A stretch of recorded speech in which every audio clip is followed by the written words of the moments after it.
why did you smash stuff? I've snapped my key in the door, the toilet's blocked, the sink's blocked. You only fail if you give up, right? Yeah, for sure. Developers took the piss. And, you know, we use permitted development rights.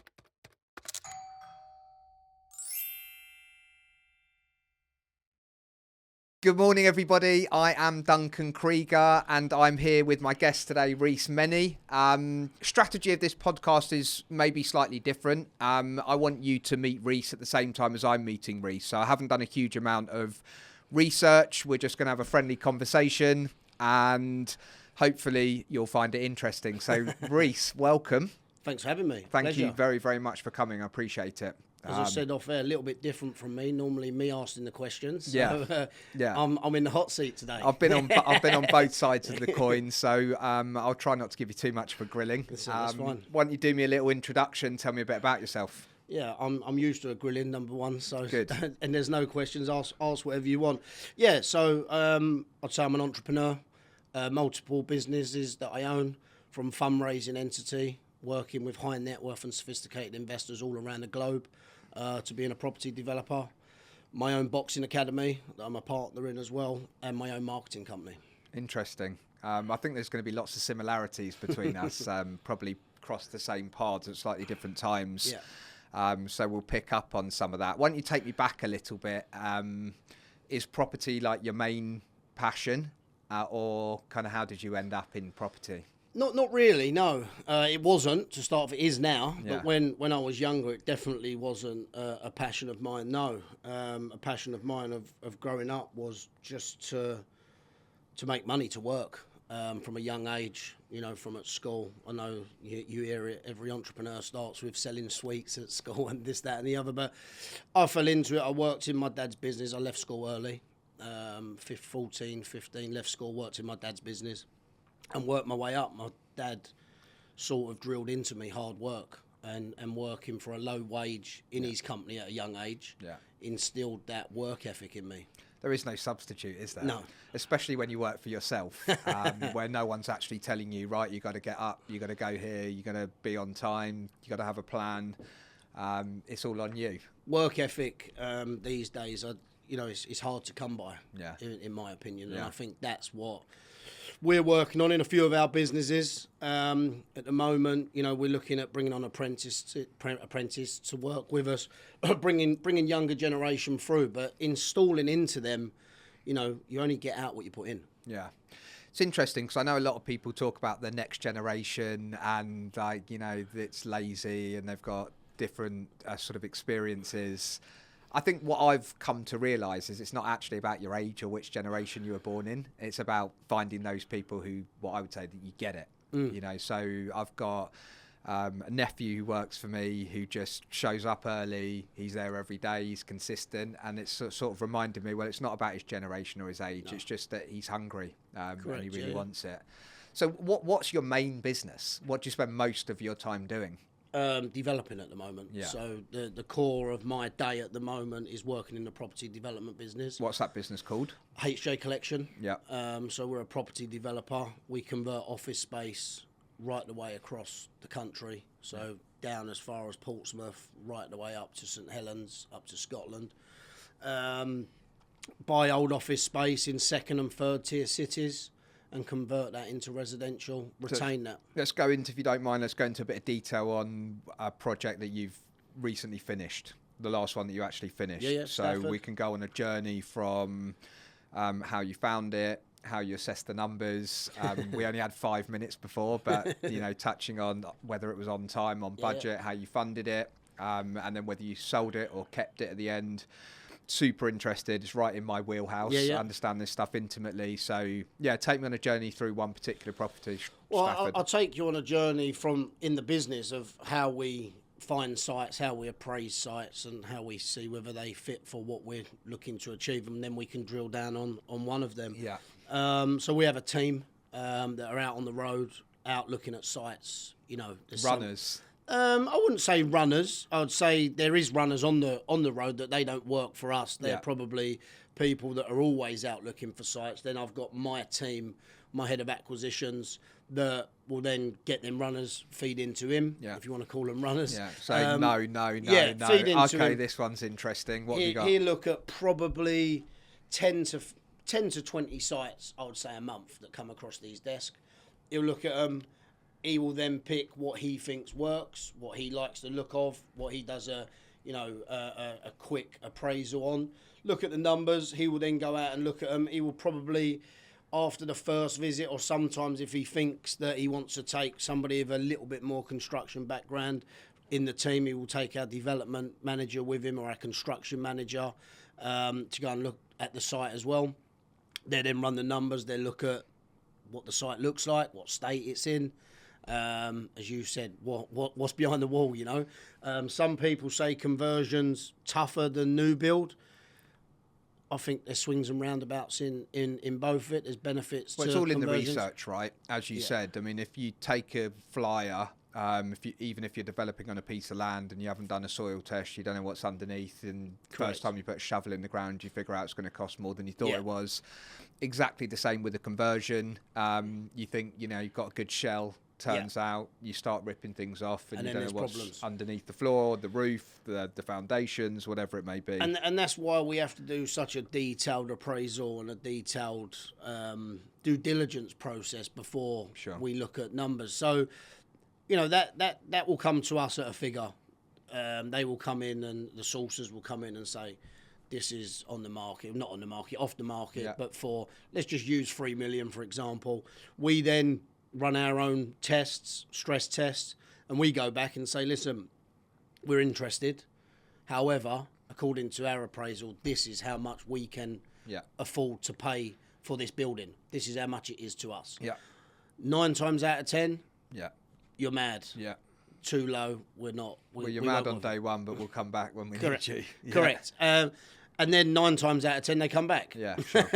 But then that one, you're like, okay, we found something that works. We're happy to pay this price for it. We've got a kind of sensible or willing vendor that wants to actually sell.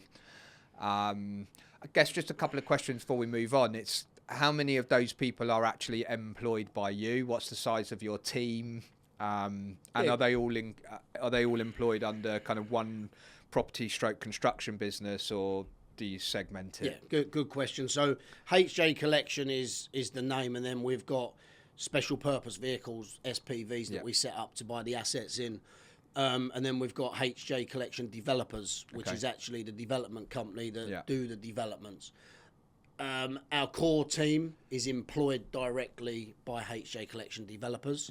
And then we have subcontractors and everything else that goes down. Yeah, it makes a lot of sense. And architects and that sort of thing. I mean, we've got an in-house architect. One thing I've seen a lot of is, yes, you can convert this commercial building to resi, but how many flats you have, how high the ceilings are, what the fit and finish is, maximising space is like a full-time job. 100%, and it's all about the detail, and you have to be in control. One thing that I've learned, you can't be in control of everything, but you need to be in control as much as possible. For sure.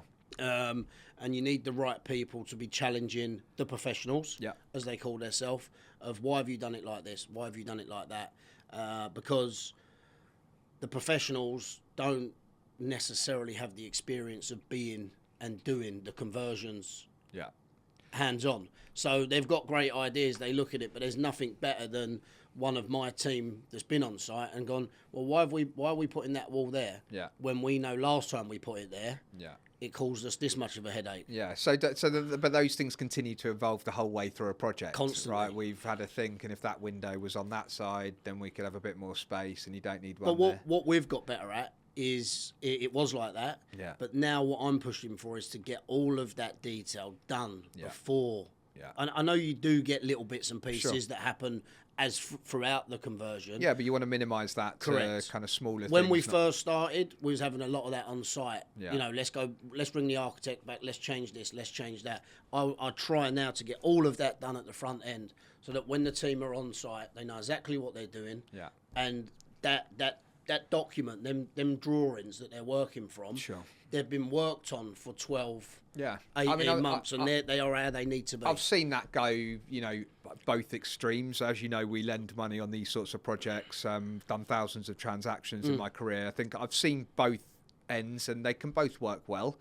But I think it works best when you invest the time and the money on having a full design pack, Correct. which doors, which handles, which skirting, which architrave, just because, I mentioned to you off air, but, I rarely see projects finish on time, on budget. I liked your answer, actually. But it's an odd business. Most businesses, if you were that far off budget, you'd say someone's got to be fired. Because you can't say we're going to spend £1 million. Turns out you spend 2 or 1.3 or 1.4. And we're not creating water. We're turning this building and making it into a 3-bedroom flat. You should be able to accurately predict. Obviously, there's a number of things along the way, like cost of labour, cost of timber, cost of steel. These sorts of things have fluctuated, made it very difficult. What's your view on if things do or should, and why they don't finish on time, on budget? As I said to you off air, if you're over budget, you should be on time because you're pushing that a little bit harder to get it done if you've done your numbers right. If you're under budget, you're normally over time because you've slowed things down to a degree. That's how it should work. Doesn't mean that is how it always works. But again, it's all about preparation. But one thing you're not saying is you come in on time, on budget. Well, the last 2 sites we've come in on budget. Yeah. And when I say on time, if we're a month over, so sometimes things are out of your control. Do you think the industry's just littered with people that are over ambitious?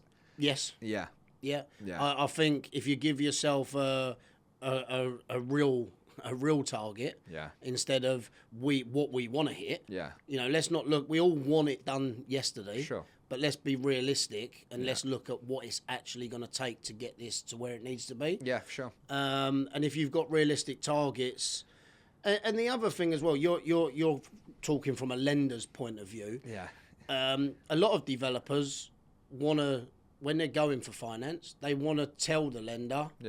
A what target that they think that the lender wants to hear, right? Yeah. So they're already putting themselves under pressure. So sometimes that target is not realistic, and they know that it's not realistic. So that's why lenders think, developers always overrun. Yeah. I think what I want people to do is be, under promise and over deliver. And I think as a business owner, I'd want to get to the end and say, we thought we were going to make 750 grand. We actually made 780 grand. And if it, we see it on the bridging loan side of the business, we see people applying for a 6-month loan. Okay, why 6 months? Well, we're going to finish the work, sell the property and pay you back. You're not. 6 months goes by very quick. The day after completion, you got less than 6 months, and it dribbles away super quick. So, trying to get people to be realistic, because it can get expensive. It's frustrating for us. It's frustrating for borrowers, investors, everyone when things go over. So, it's just something on my mind, really. Let's take some of that logic forward then into one of your actual projects. I guess Stafford. Stafford was a good project. And listen, what I like about what we do is straightforward. Some of these buildings that I buy for the price I pay for them, you physically can't build them for what I pay for them. Yeah, I get that. Stafford city centre, second tier city, second tier town, £500,000. Yeah. It's just... How big was it? What did you buy? Well, we've bought a marble-fronted unit that's above 3 commercials. You've got EE in one, O2 in another, and then another company. We've got 14 apartments, a rooftop on the top. Yeah. You say a rooftop, it's in Stafford, but a nice area for the living. So did you acquire the whole freehold with the commercial units? Correct, yeah. So that's interesting. Look, one thing I really like is multiple sources of income, both from a lender and an investor point of view. I don't like the idea. I try not to take the commercial, in all honesty. Yeah, I've seen a lot of people. If it comes with it, you can trade the commercial out. There's a market for it, and when it goes to market as one combined unit, you put off resi people, you put off commercials. So there's value there in my view. That was on budget. So the uppers, was that converted into those units already, or was it just sort of vacant commercial? No, it needed stripping out. So there was a big recruitment company that took the 2 floors above. We stripped it out, converted it. It was on budget. It was over time slightly. Yeah, fair. But yeah, I think the team done a So magnificent what job. did you pay for the building? Just under £500,000. Yeah, and what did you spend there? About £1 million. Okay, and over what period of time? 12 months. 12 months. Yeah. And how did you fund the purchase and the works? So the way that we work is with investors, as I said, high net worth, sophisticated investors come in with us, put our money in. Yeah. We purchase, acquire. With debt or without debt? On that one, without. Yeah, fine. But normally on bigger sites, we would bring some other debt in. And then the plan is to finish the project and sell everything, and everybody makes a return. Finish the project and retain it. Yeah, fine. Interesting. So we rent everything out that we develop. That's our business model. So I'll drill into a bit more detail, I guess, on a personal level. Super interested. So how many investors? So £1.5 million roughly invested into the whole project. How many investors was that made up of? We do it slightly different. Yeah. We don't do it per project. Okay. We do it per fundraise. Interesting. So yeah, the way that we fundraise is we're set up an SPV purely for fundraising. Yeah. And then their money goes into that fundraise, and then we buy the assets that then get put into that SPV. Right. So their security is over multiple assets. Yeah. They get a fixed rate of return. Yeah. Over a fixed time period. Yeah. And they're locked in with a debenture held by a trustee that holds the security on behalf of investors. So the fundraise that you used to purchase this asset, was that a larger pot? Yes, a larger part of a pot, yeah. And then at the end of completing the works, you'll refinance the asset. That money goes back into the pot. Back into the pot with its return, and after the fixed return, funds go back to investors, and they can decide whether to go again or not. Exactly that. And then as interest rates fluctuate, I assume you're paying more for the money on the way up, and hopefully starting to pay more for the money on the way down. It's fixed. So our interest rate's fixed. When we put it on the long-term mortgage, obviously it fluctuates unless we've got that fixed. But with our investors, depending on when we bring a new fundraise out, we work out where we are. I mean, look, the thing with working with investors, a lot of finance people look at it and say it's expensive money. Sure. Personally, it's no more expensive than a bridge for me if you work it backwards. It gives us flexibility. Yeah. We're allowed to purchase and we can complete very, very quick. Having the freedom to use the money without a kind of bank saying, why are you doing this, why are you doing that? It's an open goal for us. Yeah, it's hugely valuable. Yeah. I completely get that. It makes a lot of sense. I mean, it's definitely a path I've been down before. And we also toy with exactly the same thing, which is, okay, this looks like it's 10%, this looks like it's 9%. Which one's actually cheaper? Yeah. Because with the 9%, you've got arrangement fees, you've got exit fees, and you've got different drawdown amounts. You've still got to use your own capital somewhere as well. So that makes a lot of sense. So how many sort of fundraisers will you do a year? How many do you intend on doing? Well, how many have you done this year? We've done one this year, 12. It'll be finished. So there'll be 2 this year. HJ Collection 5's coming to an end, and then we've got HJ Collection 6 coming out. HJ Collection 6 is going to be a larger fundraise. I think it's going to be around 20 million. Yeah. So nobody knows that. So it's the first anyone's hearing about it. That. Love an exclusive here on the Tab University podcast. There you go. And yeah, then HJ Collection 5 was 12 million. So 12 million fundraise. Yeah. And we normally do one of them a year. Yeah. So you raised 12 for how long? Bit more. How long? Like, what was the? It's a 2-year or a 4-year. 2-year or 4-year, and people can pick at the time. Correct. Interesting. So I guess only open that opportunity is only open to high net worth and sophisticated investors. Sure. Yeah, understand how that all works, and I'm not going to go down the regulatory route on this podcast. We'll do that another time.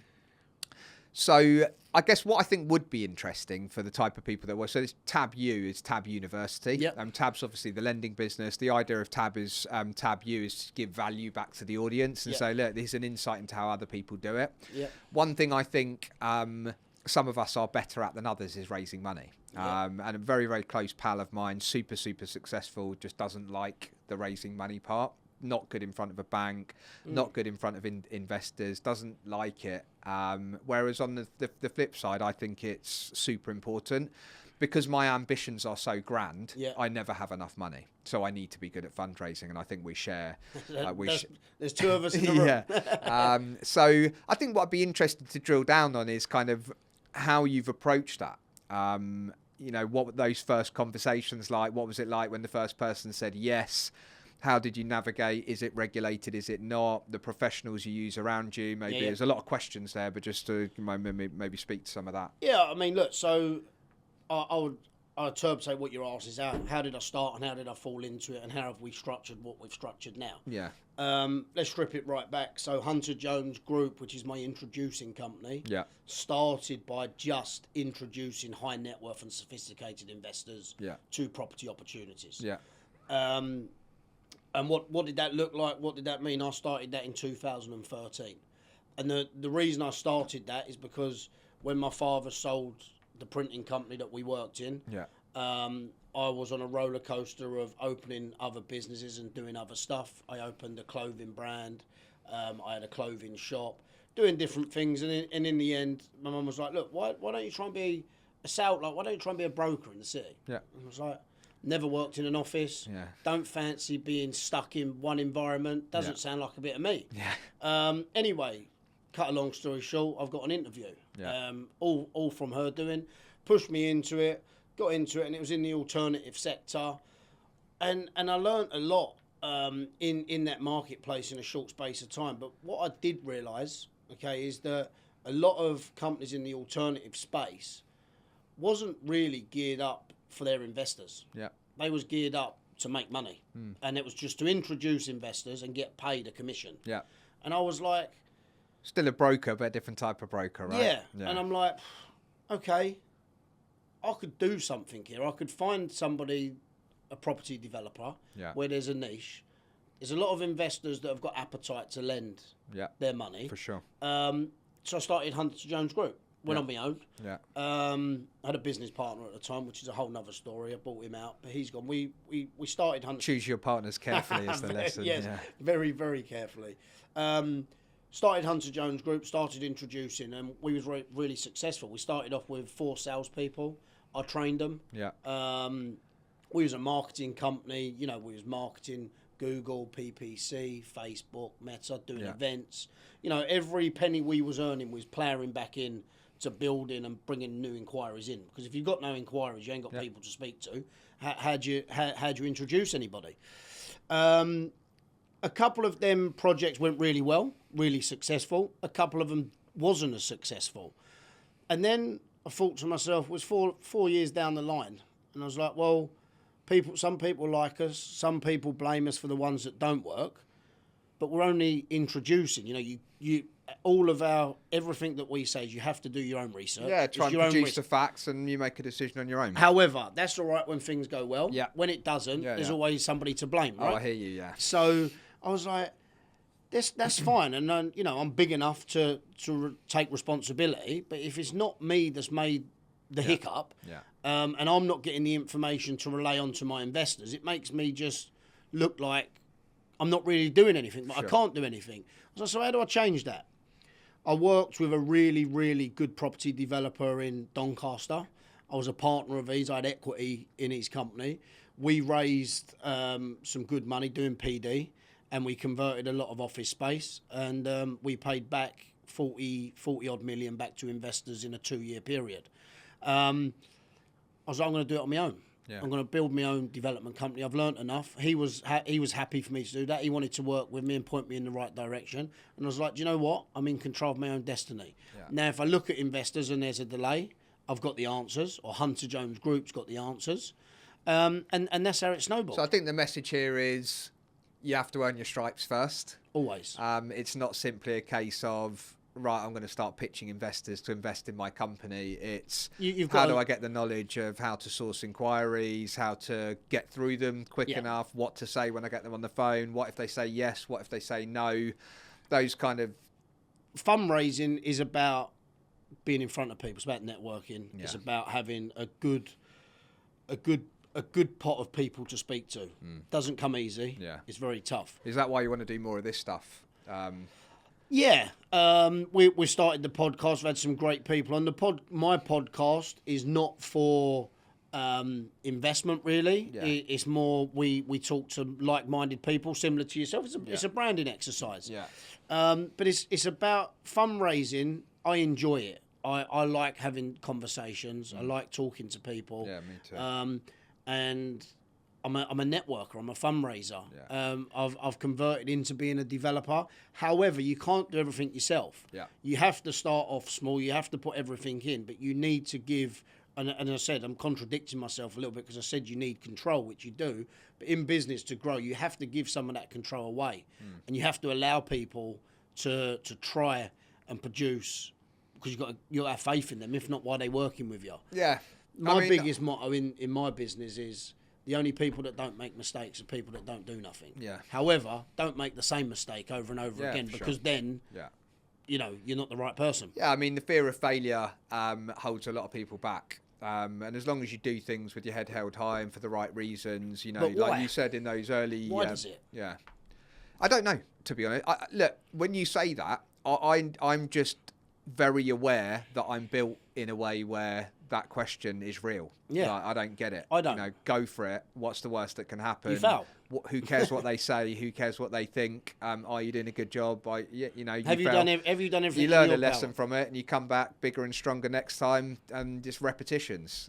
Next week, next month, you're going to be better at it than you were before. Because you only fail if you give up, right? Yeah, for sure. If it don't go the way you want it to go, and you keep pushing on, you haven't failed. I get what you mean about the contradiction. I think the way that I would, I'm 41 years old, so I feel like I've got a few more years under my belt. The way that I would describe it is, always heard this term about jack of all trades, master of none. And I think I had the ability, or sort of swung a bit that way in the past. Yeah. Then I sort of heard this term entrepreneur and intrapreneur. So I see Tab as a big beast, and I think you can, could be guilty even within one business of trying to take on too much. When you've got completely different businesses run by different people with different sets of employees, different cultures, it gets a bit much. I mean, how Elon Musk is the CEO or the top guy at multiple different businesses. I've started to realise just how unique that is. Yeah. Having said that, when you have one good business and that business started doing this and now it does more of that makes more sense to me. Do you see it evolving where your focus stays on one part of the business, or is this really all one business?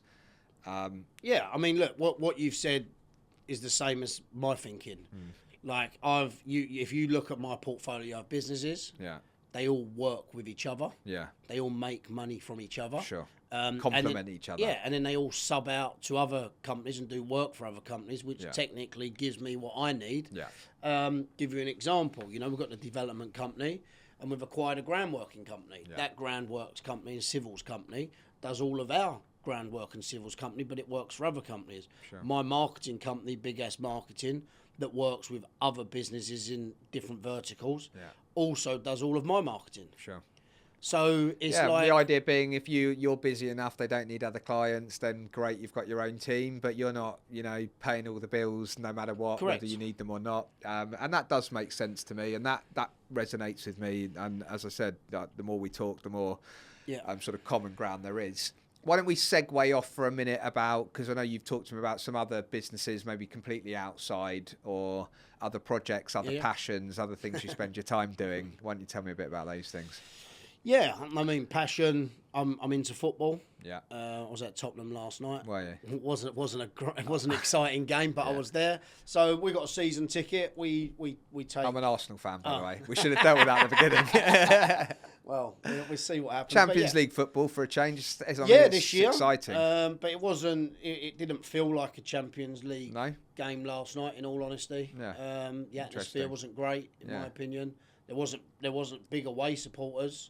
I think they probably had like 100 supporters. That's nothing for a company from a country in Spain. Yeah. They're not a small club. No, sure. So I expected a little bit more, but yeah, that's one of my passions. I don't go as much as I fell out of love. It is a passion, but I'm not caught up on football like I used to be. Yeah, when I was younger, I used to love it. That's all I used to talk about. It would affect you as well. Yeah. but what's the point of letting it affect you now? I think as we grow up, you know, you have different responsibilities, different things. You know, like I've always seen Arsenal football as my religion. You know, I don't argue with people over it. I don't practice a religion. At least I can see it, I can feel it, I can touch it. You know, I can go there. I've got mates there. We all hang out together. I don't really like going to the theatre. I do like going to the Emirates, and you know, it's my form of entertainment. So I think again can relate. Apart from we're on the other side of on the other side of the fence. What else keeps you busy? My kids. Yeah. How many of those they you keep got? me 3 kids. Yeah. So I got 2 girls and 1 boy. Fine. Twins. Nice. 3 years of age. So keep me very busy. Yeah. And that's me really. You know, that's what I concentrate on. You mentioned boxing side to me. Yeah. Well, we've got the Boxing Academy. Yeah. I'd sit here and be lying if I said that boxing was a passion of mine. I fell into that. As I said off air, you know, I've always trained, stopped training, started training. I've always been heavy from a young age. I was doing PT with the guy that owns the gym, and I'm a partner in it. Mark, Dennis, and Liam Dyer. They used to train me, and they had a vision, and they wanted to put a boxing academy together. So I was like, listen, I'll help you.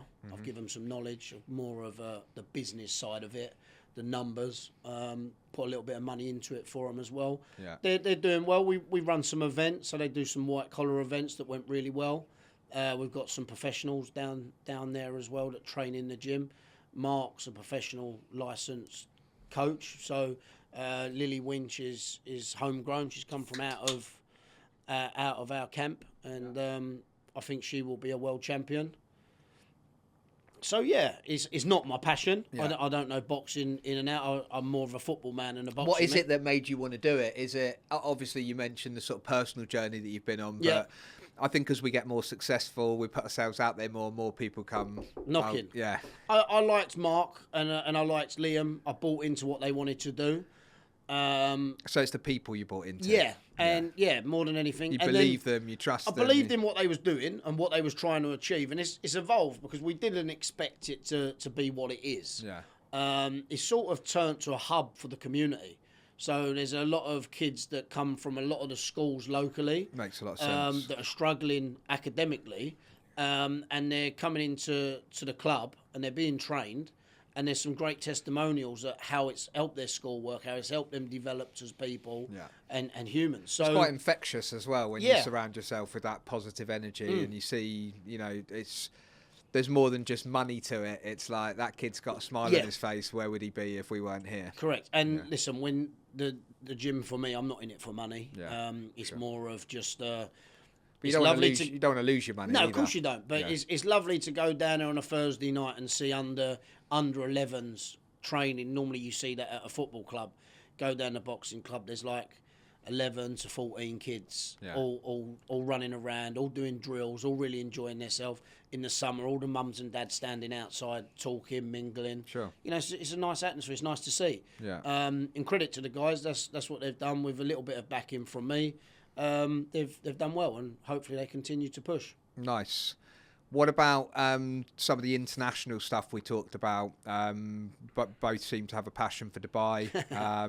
Been coming and going for back and forth for lots of reasons. I've got a huge interest in the US as well. Same. Always been thinking like, you know, want to crack the US one day, and obviously there's 10 times more of this, 10 times more of that, for sure. I think part of it for me is the learning curve. I'm really hungry to learn that sort of no fear of failure is real for me. Like I have this thing inside me that says, well, if you don't do it, someone else is going to do it.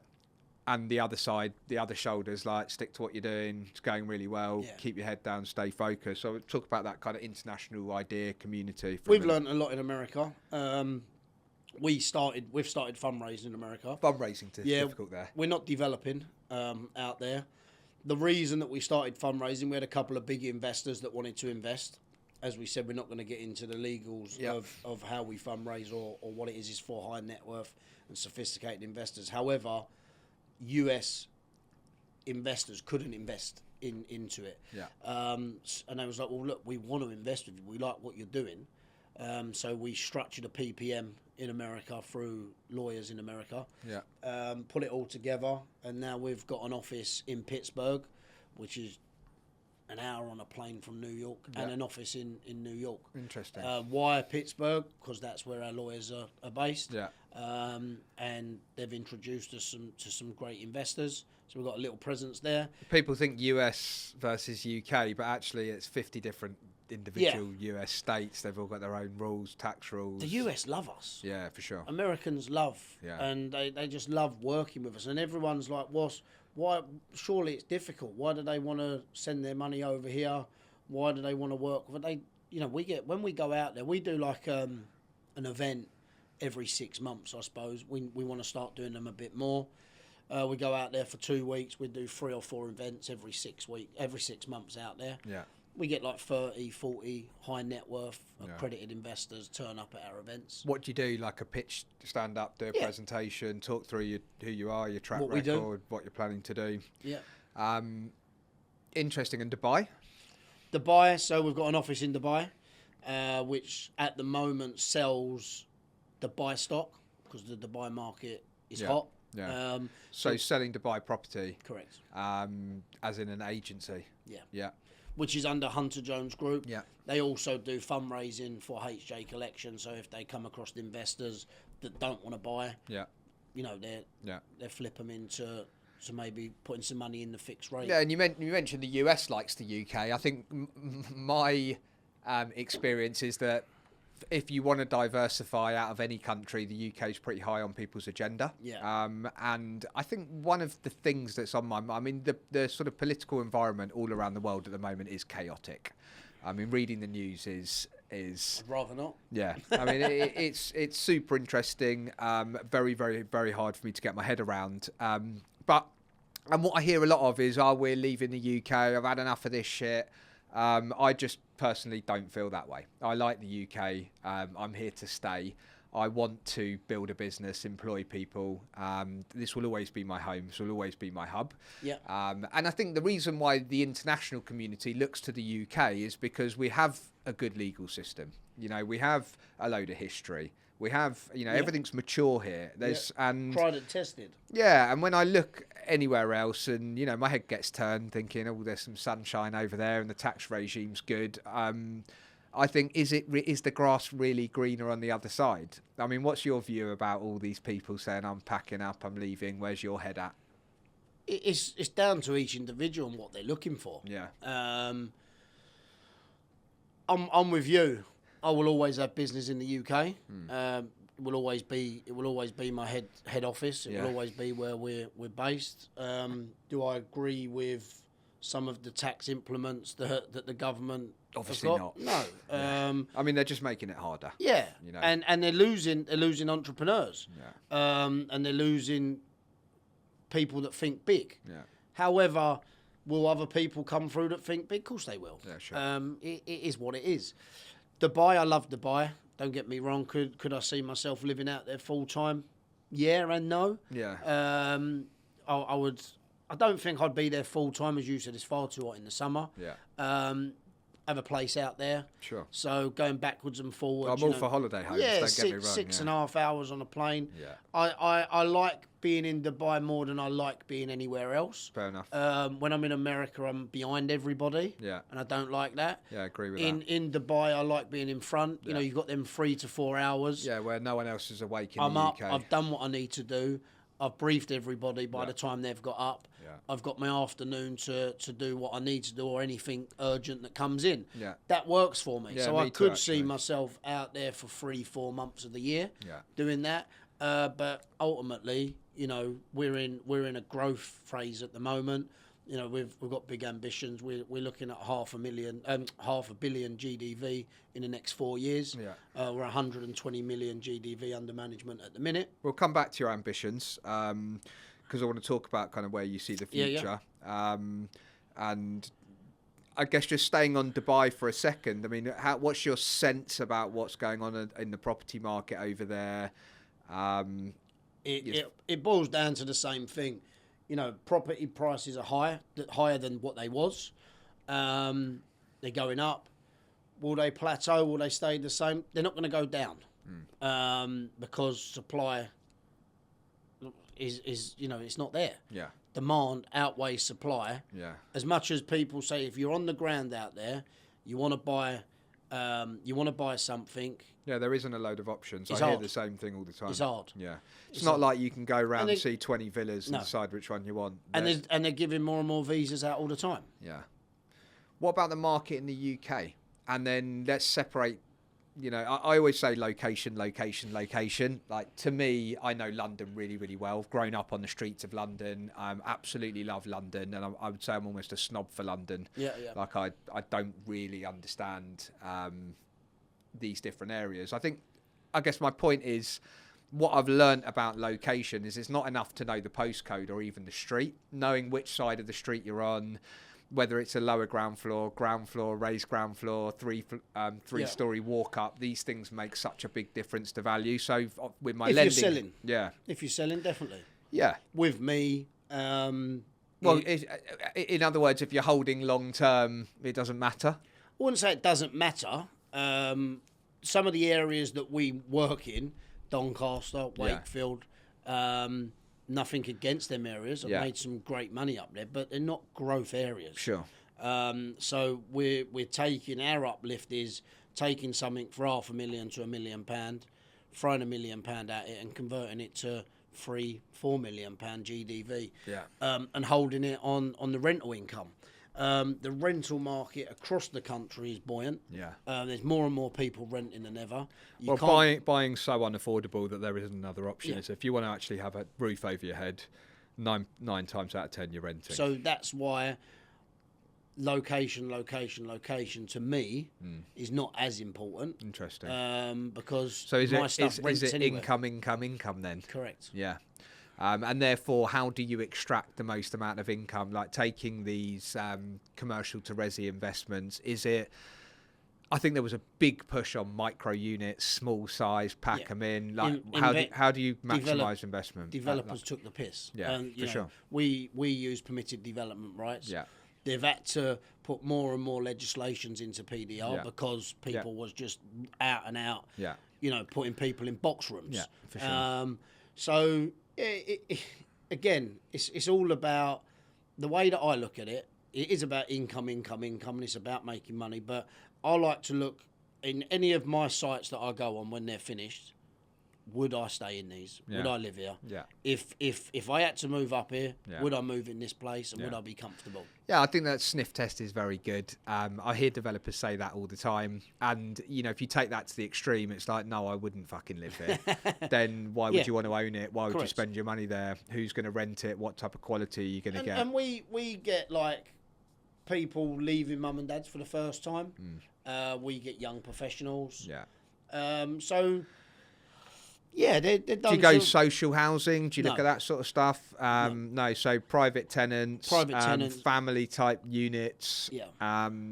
Interesting. And in them areas, white goods. We make it simple. So you're moving. Basically, you've got everything you need. Bring your clothes. Yeah. Turn up. Your internet's on. Yeah. You've got your Wi-Fi. You've got everything that you need to move in. You've got one bill. Yeah. And that's it. So then when it comes to sort of refinancing these projects like Stafford at the end, I guess the metrics that you set out at the beginning are, if I'm in for 1.5 million and it's worth, say, 2.5 million at the end, I'm going to make up the numbers. Tell me what it's worth at the end. Well, just under 1.9. Yeah, 1.9 million. So then it needs to be enough for you to refinance out the whole 1.5. Sometimes it's a bit less. So what we've put in, normally we get back what's gone in. Yeah. But what we do is we work it over the 2 or 4 years. Yeah. And we keep cycling. So fine. one site won't make as much, but the other one will. Yeah. So that makes sense why investors would want to have a charge over everything in that pot. Because exactly like you said at the beginning, think that and the whole idea of them SPVs is to pay the investors back and their interest and for us to keep the assets. Yeah. So the SPV, in essence, doesn't need to make money. Yeah, sure. It just needs to wipe its mouth. Yeah. Take the assets at the back end, so there's assets in it, and pay all the investors back. Sure. Yeah, and those businesses around the edges that are doing their bits get paid for the bits they're doing. So hopefully the construction company turns a profit. Yeah.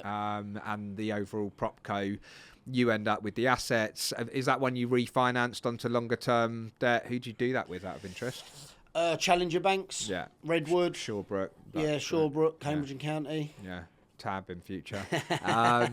And Yeah, if and then obviously the interest rates make a big difference, because no matter how good your income is, it needs to be able to afford the debt. So that's been quite a challenge over the last couple of years, hasn't it? Yeah, it has. Making you make all the numbers work, and then you get to the end, and it's like, well, actually, Yeah, it's the thing with us at the moment. It hasn't affected us as much as it will do later on down the line, because we're in that growth period.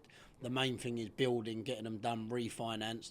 Long as we're making enough and it's covering everything. But we, when we look at it across the board of the portfolio, long as we've got 60-70% occupancy, we're making money, and we've never been below that. Yeah, no, you're right. There's a lot of demand. So I think again, a good product, and you care about it. As you do look at the interest rates, and it does eat in, but it's a long-term view. You're saying you take a long-term interest view. rates was they've been higher before, right? Yeah, they've been higher before, and people still made money. So yeah, sure. They're not as good as what they was. How but do I you? just think we all got used to that. How much of a hassle is the lettings and management side? Well, it's not a hassle to us, because we sub it out and we let another company do that. But we have set up HJ Collection Management that we will start bringing it all over in-house. Yeah. I ask because I think people watching this sort of stuff, they underestimate how difficult it is. You think the hard work is in developing, don't get me wrong, but then collecting the rent, if you the want problems, checking them in, checking them out. Why did you smash stuff? I've snapped my key in the door. The toilet's blocked. The sink's blocked. got a leak here. I've got can't afford to pay my rent. How much? I think just an insight quickly into how you deal with it. It's a headache, and I think my honest opinion, for the buy-to-let investor that's got 4 or 5 units, is more of a headache for them than it is a business owner for me, because I've got people that do it for me. Your phone's not ringing. in the middle if of the you've night. got multiple, if you're a bigger, and that's why we find we're getting at the moment a lot of buy-to-let investors selling up and coming with us, because they're like, you take the headache. I've got the same security as owning it. I've got security over your assets. Sure. No, I get it. You deal with the headaches. I get it. I've seen it. And we've got the team in place. And again, you're a business owner. It's just about having the right systems and processes. And learning where it goes wrong and fixing it for next time, as we said earlier. It's been a real pleasure meeting you. Any questions for me? Last kind of 5-10 minutes, I just thought... No, I think we've covered quite a bit. I know what you guys are up to. As I said to you off air, if you've got appetite for office to resi conversions, we can love talk. to continue the conversation. We've got no problem. If you've got access to sites, we're always looking. Yeah, for sure. If you've got developers that can't complete and developers that need a bit of help, we've got an experienced team that we can try and help. Not just come in and nick sites off people. We're not in that game. We're not sharks, but. We want to work with people. Yeah, no, I'm confident we'll do that. Look forward to following up properly. Just quickly, where can people find you? What sort of channels are you trying to promote? So your platform, kind of some people looking. Yeah, so Instagram is a big platform for me. Get a lot come through. I've got my own podcast, which is Many Talks, as you know. We interview like-minded individuals, high-performing athletes, high-performing entrepreneurs, high-performing sports stars, find out about what makes them tick, if mindset is grown into or whether you're born with it.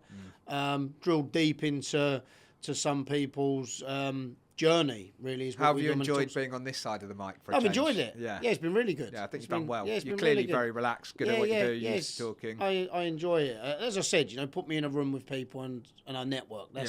That's what I'm good at. And I think that's what everybody should work on. I think communication. And we're just going right the way back. We'll come back to the platform in a minute, but right back to the start is when we was talking about work ethic. I don't think it's just about work ethic. It's about communication. And I think that communication is number one for everything. Sure. And you shouldn't be scared. I think it's a very strong point. To talk to people. Yeah. You know, a big mentor of mine, Grant Cardone, turns around and says, "Mum and Dad tell you not to speak to strangers. Strangers have got everything that we want." Yeah, sure. Take that the right way. Yeah, sure. I don't mean just talk not to little random. kids. Yeah, don't for sure. talk to anybody. Just be realistic. But strangers have got, and you can learn from strangers stuff that you won't learn.